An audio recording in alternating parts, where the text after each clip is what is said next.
Hello and welcome to the point. రీసెంట్గా అనంత్ అంబానీ రాధికాల వివాహం అంగరంగ వైభవంగా జరిగింది. ప్రపంచమంతా చూసింది, దేశమంతా కూడా ఈ వివాహంలో ఒక భాగం అయినట్టుగా భావించిన విధంగా సోషల్ మీడియా అంతా కూడా హల్చల్ నడిచింది. అయితే ఇదే సమయంలో అనంత్ రాధికాల ఫోటోలు కానీ చిన్న చిన్న వీడియోలు కానీ తీసుకుని చాలా దారుణంగా కామెంట్లు పెట్టి ట్రోల్ చేసి చాలా అవాంఛనీయ కామెంట్స్ చేసిన వాళ్ళు, దాంతో సునకానందం పొందిన వాళ్ళు చాలామంది ఉన్నారు. బహుశా చాలామందికి తెలియని విషయం, అనంత్ అంబానీకి చాలా కాలంగా ఒక దీర్ఘకాలిక లంగ్ రిలేటెడ్ వ్యాధి ఉంది. అంటే ఇటువంటి పరిస్థితుల్లో ఒక విషయం మనందరం గుర్తుపెట్టుకోవాలి, ఆరోగ్యానికి మించిన ఆస్తి లేదని. అలాగే ఆరోగ్య పరిస్థితుల వల్ల కూడా ఒక్కొక్కసారి స్థూలకాయం వస్తూ ఉంటుంది. వాళ్ళని ఇన్సెన్సిటివ్గా కామెంట్ చేయడం వల్ల అది మన సంస్కారం, కుసంస్కారం బయటపడుతుందని గ్రహించుకోవాలి. ఇవాళ ఈ సెన్సిటివ్ ఇష్యూని చాలా సగౌరవంగా, అంటే ఆరోగ్యపరమైన సమస్యల్ని ఏ విధంగా మనం ముందు జాగ్రత్తతో ట్యాకిల్ చేయాలనే అంశంపై మాట్లాడబోతున్నాం in view of this recent public debate. So మనతో పాటు ఇప్పుడు ప్రస్తుతం ఐ డ్రీమ్ స్టూడియోస్లో ఉన్నారు డాక్టర్ విజయ్ భాస్కర్ గారు, ప్రముఖ orthopedician, and Ravi Helius hospital MD garu. నమస్కారం sir. And Vanaja Ramasetti garu, she's an influencer, cancer survivor, motivational speaker, nutritionist and what not. Vanaja garu, thank you so much for joining us, ma'am. Yeah, first of all sir, doctor Vijay Bhaskar garu, Anant Ambani గారికి నిజంగానే ఆరోగ్యపరమైన సమస్య ఉంది. చాలా ఇన్సెన్సిటివ్గా కొంతమంది comments చేయడం మీరు చూసుంటారు. అంటే రకరకాల చెప్పడానికి కూడా మాటలు రావట్లేదు. What you feel sir? Obviously they see the body defaming, body shaping గురించి కామన్గా సొసైటీలో అన్నెసర్లీ మాట్లాడే వాళ్ళు ఎక్కువగా ఉంటారు. బట్ ప్రాక్టికల్గా మనం ఆ వ్యక్తిలో జరిగిన బాడీ చేంజెస్లో కానీ సిస్టమిక్ చేంజెస్లో కానీ వాటిని పట్టించుకుంటే మనం బాధాకరంగా ఉంటుంది. ఎందుకంటే asthma is a chronic disease, life long, పుట్టినప్పటి నుంచి చనిపోయేంత వరకు ఆ డిజీజ్ ఎక్కడికి పోదు. బట్ ఆబ్వియస్గా దానికి ఆల్టర్నేట్ ట్రీట్మెంట్ కూడా ఏం లేదు except steroid. That is initially మనం ఇన్హేలింగ్ స్టెరాయిడ్స్ తీసుకుంటాం, కంట్రోల్ కాకపోతే ఓరల్ స్టెరాయిడ్స్ తీసుకుంటాం, సమ్టైమ్స్ ఎమర్జెన్సీలో ఐవి స్టెరాయిడ్స్ ఇస్తాం. సో దీనివలన మనకు ప్రాక్టికల్గా చూస్తే ఈ స్టెరాయిడ్స్ ఎఫెక్ట్ అన్నది ఒబేసిటీ మీద బాగా ఎఫెక్ట్ పడుతుందండి. So that is the reason even వాళ్ళ పేరెంట్స్ కూడా 2-3 సార్లు చెప్పుకోవడం జరిగింది. To take care of the children, parents ఎంత కేర్ఫుల్గా ఉండాలన్నది తను చెప్పడం కూడా మనం ఎన్నో పత్రికల్లో చూసాం. సో ఆబ్వియస్గా ఒబేసిటీ ఈజ్ ఇన్వేరియబ్లీ అతని తప్పు కాదు. అంటే people think that being a rich is over eaten, over fed అని అనుకుంటారు, కానీ that is not truth. The truth is it increases the hunger because of the steroid infusions. So that is the main reason he attain that obesity. 208 kgs వరకు first స్టేజ్లో వచ్చింది. తర్వాత he reduce to 105 kgs and again now we regain to 188 or 190 kgs, something like that. So obviously it's a medical problem. It is nowhere related with richness or habits and anything. కానీ చాలా దురదృష్టకరం. వనజ గారు, మీరు చూసుంటారు, అంటే చాలా insensitive comments post చేయడం కొంతమంది, మరి కొంతమంది ఇతనికి ఆస్తి ఉంది కానీ ఏసీలో నిద్రపోలేడు, ఇలాంటి అంటే అనాలిసిస్లు చేసి రకరకాల వీడియోలు పెడుతున్నారు. కానీ ఫ్రాంక్లీ స్పీకింగ్ అతని కండిషన్, ఇన్ఫాక్ట్ పెళ్లికి ముందు కష్టపడి ఎన్నో కిలోలు తగ్గారు అని చెప్పి కూడా విన్నాము. ఆల్మోస్ట్ 100 kgs వరకు తగ్గాడు అతను. అవును, తగ్గి బట్ స్టిల్ ఏంటంటే ఇప్పుడు ఈ కామెంట్స్, అంటే ద సేయింగ్ ఆల్వేస్ గోస్ నా, health is wealth, wealth can never by health. అది ఆల్రెడీ ఉంది. సో అట్లీస్ట్ అంటే ఇక్కడ మనము ఎవరిని చిన్నపుచ్చకుండా మామూలుగా చెప్పేది ఏంటంటే at least focus on your health. Basically when you have options to take care of your health, please do take care of your health. So ఇట్లాంటి కామెంట్స్ ఇవన్నీ ఏంటంటే ఇంకా ఇప్పుడు మనం అంటున్నాం, తను నార్మల్గా what I believe in is, మనం ఒకవేళ mentally if you are strong, any disease you can fight అన్న థియరీ ఇస్ మైన్ బేసికలీ. అవును.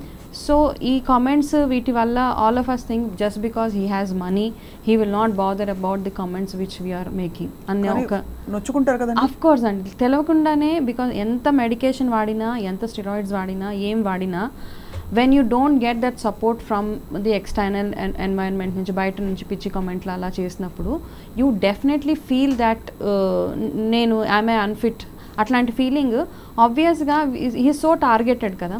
సో మీరు అన్నట్టుగా అట్లాంటి కామెంట్స్ చేసి what satisfaction they are gaining అన్నది is a question they are.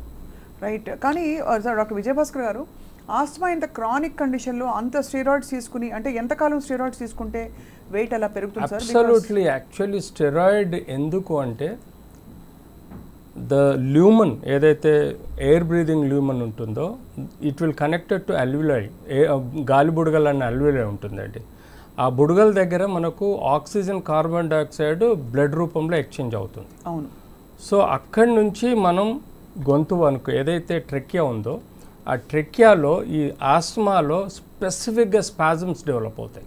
Spasm because of నంజు అనుకోండి, లేదు there is some mucus liquid which surrounds it and which constricts the lumen.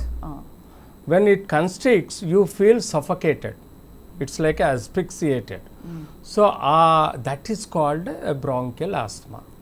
So ee asthma ki none other than steroid, which is a strong anti-inflammatory, which reduces the edema. అంటే ఆ వాపు ఏదైతే ఉందో, ఆ నంజు ఏదైతే ఉందో అది తగ్గించడానికి స్టెరాయిడ్ ఒక్కటే పనిచేస్తుంది, కార్టికోస్టెరాయిడ్ ఒకటే పనిచేస్తుంది. Other then that no other medicine will help you. So ఆబ్వియస్గా మనం ఇనిషియల్గా ఇన్హెల్డ్ లైక్ బ్యూడోకాట్ కానీ we give with inhalation. So అది లోకల్గా పనిచేస్తుంది. But sometimes tissue edema ఉన్నప్పుడు ఈ లోకల్ ఎడిమాని తగ్గించే ఆస్కారం ఉండదు. సో టిష్యూ ఎడిమా తగ్గించడానికి compulsory systemic tablets, oral tablets ఇవ్వాల్సిన అవసరం ఉంటుంది. So then it starts its effect on the generalized body. అంటే బాడీ వెయిట్ అంతా ఇట్స్ ఎడిమా, ఆ ఎడిమా అంతా బాడీ అంతా పెరిగిపోతూ ఉంటుంది. సో ఈ ఎడిమా సార్ స్టెరాయిడ్స్ వాడకం మానేస్తే మళ్ళీ తగ్గుతుందా? ఆబ్వియస్గా but it's a cycle, you know. Because of the bronchial asthma edema increases, steroids uses, edema comes down, again the cycle, bronchial asthma increases. So this is the vicious cycle, every day goes on. So invariably day and night he has to use steroid. One. Second thing, AC రూమ్లో పడుకోలేడు, even AC on చేసుకొని కూడా కూర్చోలేడు. ఎందుకంటే that cold effect will increase the oedema in the trachea. So that causes little, తెలుగులో అంటే దాని ఏమవుతుందంటే shortness of breathing వస్తుంది. ఆ షార్ట్నెస్ ఆఫ్ బ్రీదింగ్ తీసుకోక అవస్థ, కొంచెం ముసపోయడము, గట్టిగా గాలి పీల్చుకోవడం లాంటి సమస్యలు ఏర్పడతాయి. అందుకనే they avoid the AC rooms. So ఇలాంటి విషయాలలో compulsory they need to use the steroid throughout the life. So ఏమవుతుందంటే గ్రాడ్యువల్గా వెయిట్ ఇంక్రీజ్ అవుతుంది. ఒక స్టేజ్లో వీళ్ళు ఏం చేస్తారు, అంబానీ టేక్ ఎన్ ఎగ్జాంపుల్, ఈ steroid is level best to control the weight by doing lot of మేజర్గా న్యూట్రిషనల్ సపోర్ట్ తీసుకున్నాడు. స్టెరాయిడ్ డోస్ తక్కువ చేసుకొని న్యూట్రిషనల్ సపోర్ట్ అంటే హై ప్రోటీన్ డైట్, లో కార్బోహైడ్రేట్, లో ఫ్యాట్ డైట్ తీసుకొని విగ్రస్గా ఎక్సర్సైజెస్, మెడిటేషన్, యోగా ఇవన్నీ చేసి అబ్సల్యూట్ 105 kgs వరకు తగ్గిపోయాడు. కానీ invariably because of asthma again he has to use the steroids and then that increase the hunger and then parallel he started developing again this complication. ఇది అంటే frankly speaking Vanaja గారు చాలా complex situation. Of course ఇది వ్యక్తిగత విషయం, వాళ్ళ కుటుంబానికి సంబంధించిన విషయం. కానీ ఇటువంటి కాంప్లెక్స్ ఇల్నెసెస్ ఉన్నప్పుడు ఆబ్వియస్లీ అండ్ అది ఏ స్టేజ్లో అయినా రావచ్చు, ఫ్యామిలీ సపోర్ట్ చాలా అవసరం. అలాగా చుట్టూ ఉండే వాళ్ళు కూడా కామెంట్లు చేయకుండా ఉండడం చాలా అవసరం. మరి ఇటువంటి ఒక క్రానిక్ కండిషన్ పెట్టుకుని how will the road ahead be అనే ఒక ప్రశ్న కూడా చర్చనీయాంశం అవుతుంది. అంటే వాళ్ళ కుటుంబానికి కావచ్చు, కొత్తగా పెళ్లి చేసుకున్న భార్యకి కావచ్చు. సో ఇది ఏ విధంగా దీన్ని అడ్రస్ చేయొచ్చు మనం? అంటే ఇప్పుడు వాళ్ళ ఫ్యామిలీని చూస్తే మనం చూసిన విజువల్స్ కానీ మ్యారేజ్ అప్పుడు వచ్చిన వీడియోస్ ఇవన్నీ they all are in a happy space. Okay, ఎక్కడో ఒక మీడియా ఇంటర్వ్యూలో చెప్పారు బికాస్ మా అబ్బాయికి ఇలాంటి ప్రాబ్లం ఉంది, కానీ స్టిల్ మాకు వీఆర్ ఏబుల్ టు డూ, అంటే దేవుడి దయ వల్ల వాళ్ళు ఏమేమైతే చేయాలో అవన్నీ వాళ్ళు చేయగలుగుతున్నారు అక్కడ. రెండో పాయింట్ ఏంటంటే ఆ అమ్మాయి కూడా Radhika happily she married him, ఇష్టంగానే చేసుకుంది, అక్కడ ఎక్కడ కష్టం లేదు అక్కడ. బికాస్ తన కూడా well to do family and ఆ అబ్బాయి కండిషన్ తెలుసుకుని చేసుకున్న పెళ్ళి కాబట్టి ఇక్కడ మిగతా జనాలందరూ చాలా ఎగ్జైట్ అయిపోయేసి ఏవేవో పిచ్చి కమెంట్లు రకరకాల ఇష్యూస్ రేజ్ చేసి ఏదో ఇంకా అంటే ఎక్స్ట్రీమ్స్ అనమాట. అంటే దే ఆర్ ఆల్రెడీ ప్రిడిక్టింగ్ అతని ఫ్యూచర్ని ప్రిడిక్ట్ చేసేసేలాగా మనం కామెంట్ చేస్తున్నాం. అది బట్ ఐ థింక్ ఎక్కడో ఒక దగ్గర వాళ్ళ entire family they know the situation, వాళ్ళు ఎంత ఎక్స్టెంట్ దాకా అబ్బాయిని సేఫ్ గార్డ్ చేయగలుగుతారు అన్నది వాళ్ళకి వెల్ అవేర్ ఆఫ్ ఇట్. అవును. కాబట్టి ఐ థింక్ వాళ్ళు ధైర్యంగానే ఉన్నారు. Okay, he will survive for longer అన్న ఆలోచన అవన్నీ వాళ్ళు I think they would have planned it well ahead. Correct. అవును, ప్లాన్ చేసి I think best medical experts అందరూ వాళ్ళ దగ్గరే ఉంటారు కదా sir. So but because of this obesity also there be lot of complications like diabetes, most prone for it. So diabetes, hypertension and certain cancers, and moreover systemic like hepatic changes, liver lo ekkuva fatty changes vastuntayi. So idi kidney lo కొంత ketoacidosis లా వచ్చే ఆస్కారం ఉంటుంది, ఎందుకంటే is trying to take more protein food. అవును. So carbo తగ్గించి protein food తీసుకుంటే kidneys కూడా డ్యామేజ్ అయ్యే ప్రమాదం.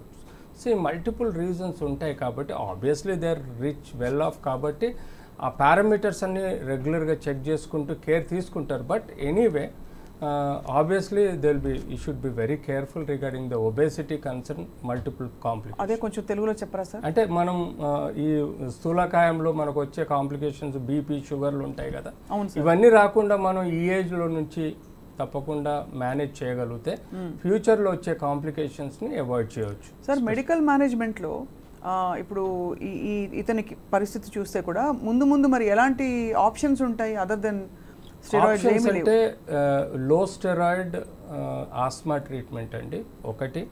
రెండవది సర్కమ్స్టెన్సెస్ని అనుకూలంగా చూసుకోవాలి. Certain weathers is not suitable for it. And the nutrition చాలా కేర్ఫుల్గా తీసుకోవాలి.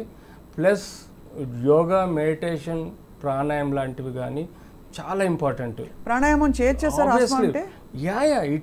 It increases the capacity of the lungs and not only that what ever spasms ఉంటాయి ఆ స్పాజమ్స్ కూడా రిలీజ్ అవుతాయి. ఇప్పుడు రియాక్టివ్ ఎయిర్వేస్ కాబట్టి ఈ ఎయిర్వేస్ కి రియాక్టివిటీ తగ్గాలంటే ఏం చేయొచ్చు? స్టెరాయిడ్స్ కాకుండా ఏం చేయలేం. There is no only the pranayama one of the best exercise where it relieves the spasm. ఏదైతే ఎడిమా కానీ లేకపోతే మనం తెలుగులో నంజు అనుకుంటాం, ఆ నంజు లాంటిది ఏదైనా అక్యుములేట్ అయితే ట్రేకియాలో కానీ ఎక్కడైనా ఈ ప్రాణాయామం అన్నది ఎగ్జేల్ అవుతుంది. ప్రాణాయామం అన్నది అది తోసిపడేస్తుంది అనమాట. అప్పుడు there is the one chance of reducing the steroid కూడా, స్టెరాయిడ్ తగ్గించే ఆస్కారం కూడా ఉంటుంది. ప్రాణాయామం, యోగా, మెడిటేషన్ లాంటివి కూడా definitely it will helping for the treatment point of. ఇవన్నీ ఆస్మా అనేవి జెనెటిక్గా సంక్రమిస్తాయి sir? There is genetic hereditary ఉంది. హెరిడిటరీ ఇస్ సో ఇప్పుడు మళ్ళీ అంటే ఫర్దర్ నెక్స్ట్ జనరేషన్ కూడా ముందు నుంచి జాగ్రత్తగా ఉంచుకోవాల్సిన అవసరం ఉంటుంది. పాసిబిలిటీ 100% జెనెటిక్గా ఉంటుంది, హెరిడిటరీ వచ్చే ఛాన్స్ ఉంటుంది. సో జీన్స్లో compulsory it will continue. Apart from the hereditary కూడా డెఫినెట్లీ ఇట్ విల్ కంటిన్యూ. అవును. వనజ గారు, ఓవరాల్గా అసలు ఆరోగ్యం చాలా ఇంపార్టెంట్ అని ఇలాంటి సందర్భాలు వచ్చినప్పుడు మరోసారి మనం గుర్తు చేసుకుంటూ ఉంటాం. సో అసలు అంటే ఓవరాల్ హెల్త్కి లేదు ఇలా లైఫ్ ప్లాన్ చేసుకుంటున్నప్పుడు ముఖ్యంగా తీసుకోవాల్సిన జాగ్రత్తలు ఏంటండి? అంటే ఇదేమి రాకెట్ సైన్ అయితే కాదండి. మనం ఎలా ఉండాలి అన్నది మనందరికీ తెలిసిందే. యాక్చువల్గా అందరికీ తెలుసు. కాకపోతే ఏంటంటే మనం తెలిసి చేసే తప్పులు, మన క్రేవింగ్స్ని కంట్రోల్ చేసుకోలేక ఇంకొకరిలాగా మనం ఉండాలి అన్న ఒక అంటే we want to be like others అనమాట. వేరే వాళ్ళలాగా మన లైఫ్ స్టైల్ మార్చుకోవాలి. అది ఆహార విషయంలో అవ్వచ్చు, లైఫ్ స్టైల్ విషయంలో అవ్వచ్చు. అయితే when we only focus on food మీద ఫోకస్ చేస్తే ఎవరో ఏదో ఎక్కడో ఏదో ఫ్యాన్సీ ఫుడ్ తిన్నారు, కాకపోతే మేము కూడా అదే లాంటి ఫుడ్ తినాలి అని అంటే ఇప్పుడు వీళ్ళని పక్కన పెట్టేస్తే, బికాస్ వాళ్ళకి అన్నీ ఉన్నాయి, వాళ్ళు ఏం కావాలంటే అది చేసుకునేంత స్తోమత, ఫెసిలిటీస్ అన్నీ ఉన్నాయి. కాబట్టి వాళ్ళని అనవసరంగా వాళ్ళని టార్గెట్ చేసి మాట్లాడడం అందరూ పక్కన పెట్టేస్తే మన గురించి మనం ఆలోచించుకుంటున్నప్పుడు ఏమవుతుందంటే ఇప్పుడు వేరే వాళ్ళని చూసి మన ఇంట్లో ఉన్నవే తినాలి. సీజనల్గా వచ్చేవే తినాలి. మన కల్చర్లో ఏదైతే ఉందో, చాలామంది టీ తాగకూడదు, కాఫీ తాగకూడదు అంటే I don't agree with all those thing. మీ తరతరాల నుంచి మార్నింగ్ ఒక కప్ ఆఫ్ టీ తాగుతుంటే please go ahead with it. దాన్ని మైనస్ చేసేసి మీరు ఏదో గ్రేట్గా అన్నం చూడగానే దీంట్లో కార్బ్స్ ఎక్కువ ఉంటాయి అనేసి మానేయడం అవన్నీ కాదు. మన కల్చర్లో ఏదైతే ఉందో మన అదే తింటూ బ్రతికాం కాబట్టి అట్లాంటి ఫుడ్ని అవాయిడ్ చేయకండి. యాక్చువల్గా ఆ అవాయిడ్ చేసే ప్రాసెస్లో we're adding more junk to our plate. అది is what I feel. And ఇంత ఒబేసిటీ వచ్చాక అంటే for whatever reason steroids వల్ల అవ్వచ్చు, మరి దాన్ని రివర్స్ చేసే మార్గాలు మీ వైపు నుంచి మీరు న్యూట్రిషనిస్ట్గా ఏం చెప్తారంటే? అంటే చాలా మందికి థైరాయిడ్ వల్ల ఒబేసిటీ వస్తుంది, అది అంటే అన్కంట్రోల్డ్ వెయిట్ గెయిన్, దాన్ని ఇంకా మళ్ళీ తగ్గించుకోలేరు. సో అలాగా ఇలాంటి పరిస్థితుల్లో ఏం చేయొచ్చు అంటారు వనజ గారు? అంటే ఇట్లాంటి కేసెస్లో ఒక రియలిస్టిక్గా ఉండడం చాలా అవసరం అండి. ఇంత ఏదో ఒక మనిషి ఒక 10 kgs 15 kgs ఫర్ ఎగ్జాంపుల్ ఆడవాళ్ళల్లో చూస్తే ప్రెగ్నెన్సీ డెలివరీ తర్వాత ఒక 15 kgs పెరుగుతారు. అట్లాంటి వాళ్ళకి చాలా ఇది ఉంటుంది, నేను వెయిట్ తగ్గిపోవాలనేసి. సో వాళ్ళు వెయిట్ పెరగడానికి ఎంత టైం అయితే పట్టిందో అట్లీస్ట్ 2 years పట్టు ఉంటుంది, అంత టైం ఇవ్వలేకపోతున్నారు వాళ్ళు. ఆ రివర్స్ దాంట్లో 2 monthsలో 3 monthsలో తగ్గిపోవాలి. ఆ 2-3 months తగ్గిపోయే ప్రాసెస్లో low calorie diet, complete low calorie, ఎంత 800 calorie డైట్ తీసుకునే చాలామంది అలా ఉన్నారు ఇప్పుడు. 800 calorie తినే ప్రాసెస్లో వాళ్ళకి కిడ్నీ రిలేటెడ్ ప్రాబ్లమ్స్ కానివ్వండి, రకరకాల హార్మోనల్ ఇంబ్యాలెన్సెస్ అవి అవుతున్నాయి. సో ఇంత వెయిట్ ఉన్నప్పుడు రియలిస్టిక్గా ఉండడం, అయితే ఇక్కడ ఈ కేసులో అదర్ దెన్ లైపోసెక్షన్సో లేకపోతే ఇంకొక సర్జరీస్ తప్పించి మామూలుగా వెయిట్ తగ్గడం అనేది ఇట్ ఈస్ ఇంపాసిబుల్. ఒక 50 to 100 kgs which is already did, అతను ఆల్రెడీ చేశారు. అక్కడ వరకు I think it is realistic. Beyond that అంత దీనిగా అవ్వదు. 50 to 100 కిలోల బరువు మోయడం అంటే కూడా ఎంత కష్టం కదా సార్. నడకలో తేడా వచ్చేస్తుంది, బ్రీదింగ్ లో, and he will develop osteoporosis, vitamin D, calcium deficiency problems, and bones crunch అయిపోతాయి, మెత్తగా ఉంటాయి. చిన్న ట్రివియల్ ఇంజరీస్ కూడా మేజర్ బోన్ ఫ్రాక్చర్స్ అవుతూ ఉంటాయి. సో ఇలాంటి ఇష్యూస్. సో బేసిక్గా లైన్ ఆఫ్ ట్రీట్మెంటే కాదు, ఫ్యామిలీ సపోర్ట్ చాలా అవసరం, అందులో వైఫ్ సపోర్ట్ చాలా అవసరం అండి. ఎందుకంటే మిడ్ నైట్లో సడన్గా చోక్ అవుతారు, చోక్ అవగానే they feel like die, and ఆ లెవెల్లో వాళ్ళని రెస్పిరేటరీ డిస్ట్రెస్లో పోతారు. అప్పుడు కనీసం వైఫ్ ఎమర్జెన్సీ ట్రీట్మెంట్ ఇచ్చి కౌన్సిలింగ్ చేయగలిగితే definitely you will come out of that. It's nothing, it's not like a heart attack అండి. It is a temporary spasm causes to choke you, but కొంత సేపట్లో within the time లో if you take a little inhalation with a steroid or something like that, immediately spasm తగ్గిపోద్ది. But ఆ spasm బాధ తట్టుకోలేక సైకలాజికల్గా చాలా డిప్రెషన్లో పోయి sometimes you feel like to die. ఆ లెవెల్ నుంచి బయట తీసుకురావాలంటే ఓ కంపానియన్షిప్ ఈజ్ ద మోస్ట్ ఇంపార్టెంట్. అంటే పక్క నుండి ఇట్స్ ఓకే నేను ఉన్నానని చూసుకునే వాళ్ళు చాలా అవసరం. ఫ్యామిలీ సపోర్ట్, ఐ మీన్ అది లేనిది అసలు ట్రీట్మెంట్ కూడా పనిచేయదు. So it is most important. So ఇవన్నీ అయితే ఆబ్వియస్లీ ఆయన భార్యగా అన్ని చెప్పుంటారు, బ్రీఫ్ చేస్తుంటారు, డాక్టర్స్ కూడా చెప్పిస్తారు మొత్తం అంతా కూడా. Together friends since many years. అవును, that is true. So she is aware of it. అవును, తనకు తెలుసు, అన్ని విషయాలు తెలుసు కాబట్టి నేర్చుకొని కూడా ఉంటుంటుంది. నాకేమనిపిస్తుంది అంటే ఇట్లా మ్యారేజ్ ఒక రిలేషన్షిప్లో వెళ్ళినప్పుడు మనకు ఒక హోప్ వస్తుంది, వాళ్ళ కోసం నేను హెల్తీగా ఉండాలి, యాక్టివ్గా ఉండాలి అన్న హోప్, దాంతో కూడా మనకి హాఫ్ హీలింగ్ అయిపోతుంది ఫస్ట్ థింగ్. కాబట్టి I think that is one of the reason తను హ్యాపీగా మ్యారేజ్ చేసుకున్నాడు. We should wish him long life, all of us. Oh absolutely, అందరూ ఆయనకి మంచి జరగాలి, ఆయన దీర్ఘకాలం ఉన్న పరిధిలో ఆరోగ్యంగా ఉండాలని కోరుకోవాలి సార్. సార్, ఇలాంటి ఒబేసిటీ అండ్ ఇలాంటి ఆస్థమాటిక్ అటాక్స్కు ఇదే స్లీప్ ఆప్నియా కూడా ఎక్కువ ఉంటుంది సార్ వాళ్ళకి? అబ్సల్యూట్లీ ఉంటుంది. దానికి రెగ్యులర్గా సపోర్టివ్, అంటే మనం night oxygen, minimal oxygen with air కంప్రెషర్తో ప్రెషర్ ఇస్తుంటే ఈ స్లీప్ యాప్నియాలో కానీ లేకపోతే ఎక్కువగా మనం గురక పెట్టడం అంటాం చూడండి, అది స్నోరింగ్, అది తగ్గించడానికి కోసం డెఫినెట్లీ హెల్ప్ చేస్తుంది. So that the partner who lies beside him feels comfortable. So apnea therapy అనేది చాలా ఇంపార్టెంట్ అండి, లేకపోతే ఇద్దరి లైఫ్ చాలా డిస్టర్బ్ అవుతుంది. కానీ ఇద్దరు ఫ్రెండ్స్గా చాలా పాజిటివ్ నోట్ మీద ఇద్దరు కలిసి ఒక బ్యూటిఫుల్ లైఫ్ని బిగిన్ చేశారు కాబట్టి that is there. But life long వాడే మెడిసిన్స్తో పాటు నైట్ టైం ప్రాపర్ స్లీప్ ఇద్దరికి లేకపోతే ఇట్ డిస్టర్బ్ దేర్ లైఫ్. అవును. సో అప్నియా, స్లీప్ అప్నియా కోసం వాడుకోవాల్సిన కేరింగ్ ఏదైతే ఈ need support throughout the night, that should be given. Probably is using now, we don't know, but that is really helps for both of them. Right. ఓవరాల్గా sir, obesity అనేది చాలా రకాల కారణాల వల్ల వస్తుంది. ఈ బాడీ షేమింగ్ అనేది ఒక చాలా పెద్ద ఒక స్టిగ్మా అయిపోయింది మనకి సొసైటీలో. ఎవరికి ఇష్టం వచ్చినట్టు కామెంట్లు నోటికి వచ్చినట్టు పెట్టేస్తారు, వాళ్ళకి ఏం జరిగింది, ఎందుకు అలా అయింది అని తెలుసుకోకుండా. దానికి ఏంటి సార్ పరిష్కారం ఏంటంటారు? పరిష్కారం రియలైజేషన్ అండి. ఫ్యామిలీ హిస్టరీ ఒకటి ముందు తెలుసుకోవాలండి. జీన్స్, హెరిడిటరీ ఎలా ఉంది, వాళ్ళ హార్మోనల్ లెవెల్స్ ఎలా ఉన్నాయి, థైరాయిడ్ హిస్టరీ కానీ, లేకపోతే వాళ్ళ న్యూట్రిషన్ హ్యాబిట్స్ ఎలా ఉన్నాయి. అవేర్నెస్ స్కూల్ సిలబస్లోనే మనం క్రియేట్ చేయాలి. What is fat, what is protein, what is carbohydrate, what are your minerals you should take per day, what is the amount of calories, ఎంత వాడుకోవాలి, calories మనం ఎంత వాడుకోవాలి, ఎంత కన్జంప్షన్ చేయాలి అనేది ఫస్ట్ స్కూల్ సిలబస్లో మనం చెప్పగలిగితే, పిల్లల్లో ఒక అవేర్నెస్ క్రియేట్ అయితే అప్పటి నుంచే వాళ్ళు proper caring, at least 5th class నుంచి 10th క్లాస్ వరకు ప్రాపర్ కేరింగ్ వచ్చిన తర్వాత ఆబ్వియస్గా ఆ తర్వాత ఇండివిజువల్గా మెయింటైన్ చేయబడుతుంది. కానీ అది మన సిలబస్లో సరైన ప్రాపర్గా లేదు. సో అదొకటి అవుతే junk food, day to day habits, sedentary life, almost labour work అంతా మానేశారు ఈ మధ్యకాలంలో. ఎక్కువగా అఫీషియల్ వర్క్, డెస్క్టాప్ వర్క్స్ ఎక్కువైపోయినాయి. దాంతోపాటు వర్క్ ఫ్రమ్ హోమ్లో పక్కనే కిచెన్ పెట్టేసుకొని చైర్లో కూర్చొని వర్క్ ఫ్రమ్ హోమ్ చేసుకుంటూ కంటిన్యూస్గా తినడం మొదలెడుతున్నారు. అవును. That is the one reason where most of the software engineers are leading in to obesity అండి. అండ్ మోర్ ఓవర్ యూట్యూబ్ వచ్చిన తర్వాత ఎవ్రీ వన్ ఇంట్లో చేతిలో పెట్టుకొని తినడం మొదలెడుతున్నారు.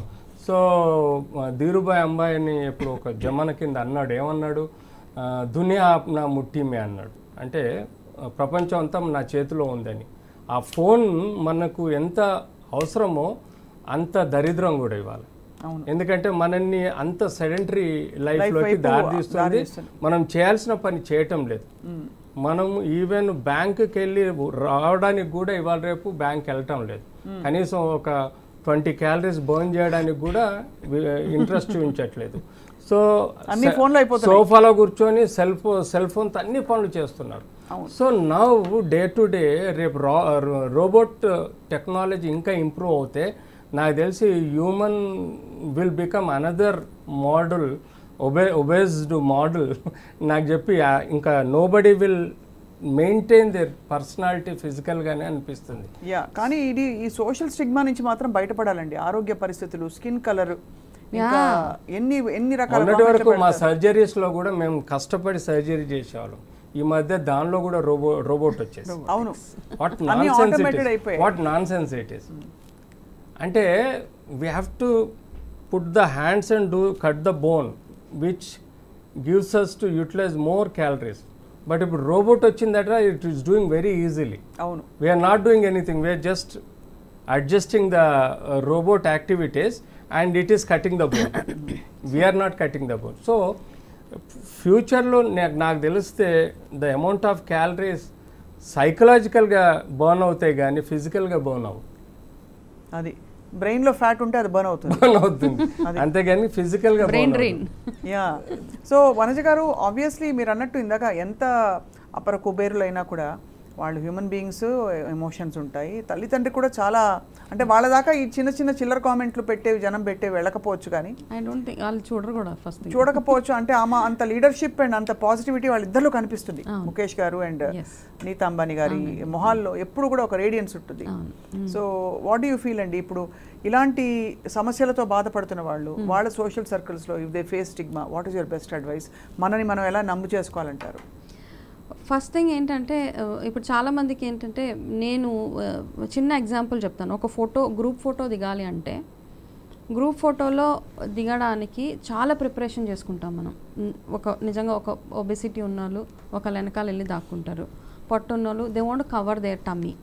అయితే ఇక్కడ మెయిన్ ప్రాబ్లం ఏంటంటే ఆడవాళ్ళకు కూడా మనల్ని మనం యాక్సెప్ట్ చేసుకోవడం ఎప్పుడైతే ఆపేసామో హార్మోనల్ ఇంబ్యాలెన్సెస్ కానీ పీసీఓడి ఇష్యూస్ ఇవన్నీ ఎందుకు వస్తున్నాయంటే ఫస్ట్ ఆఫ్ ఆల్ మిమ్మల్ని మీరు యాక్సెప్ట్ చేసుకోవట్లేదు. అవును, ఆ యాక్సెప్ట్ చేసుకొని ప్రాసెస్లో మీ బాడీలో అయ్యే చేంజెస్ కానీ స్ట్రెస్ వల్ల, అంటే నేను వాళ్ళలాగా లేను వీళ్ళలాగా లేను ఆ కంపారిజన్ వదిలేసి మనం ఇలాగే పుట్టాం, this is what I am, ఈ పుట్టిన తర్వాత నా బాడీ ఎలా ఉన్నా ఫస్ట్ మనల్ని మనం యాక్సెప్ట్ చేసుకోకపోతే the world also will not accept you. ప్రపంచం కూడా మిమ్మల్ని యాక్సెప్ట్ చేయదు. అవును, that is what we need to believe. అంటే మనం నడిచే నడకలో మాట్లాడే మాటల్లో చేసే పనుల్లో మీరు ఆ కాన్ఫిడెన్స్ చూపించినప్పుడు ఎంత ట్రిపుల్ ఎక్సెల్ సైజ్లో ఉన్నా మీరు కాన్ఫిడెంట్గా ర్యాంప్ వాక్ చేయొచ్చు.